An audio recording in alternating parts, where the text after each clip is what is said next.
बातमी वर्ध्यातून। वर्ध्याच्या बोरगाव इथल्या ग्रामस्थांनी रास्ता रोको केलाय। मूलभूत सुविधेअभावी बोरगाव येथे ग्रामस्थ आक्रमक झाले।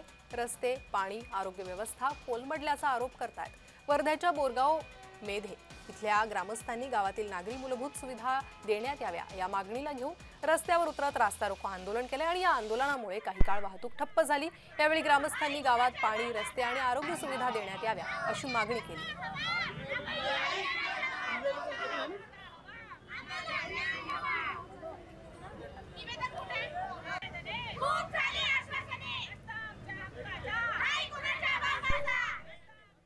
सुपारी माता मंदिर जो रोड आहे भरपूर दिवसापासून पेंडिंग आहे आणि आम्हाला आतापर्यंत आश्वासनच देत गेलेले आहे की तो आज सुरू होईल, उद्या सुरू होईल। अद्यापपर्यंत तो सुरू झालेला नाहीये। मी सुद्धा माझ्या माध्यमातून बरेच असे निवेदन या रस्त्यासाठी दिलेले आहे, पण अद्याप तो रोड सुरू करण्यात आला नव्हता। मला जिल्हा परिषदेच्या सीओनी सांगितलं होतं की दिवाळी झाल्यावर हा रस्ता त्वरित सुरू करण्यात येईल, पण अजूनही हा रस्ता सुरू झालेला नाहीये आणि सुरू झाला नसल्यामुळे आज आम्ही सर्व ग्रामस्थ या ठिकाणी रस्त्यावर उतरलेलो आहोत।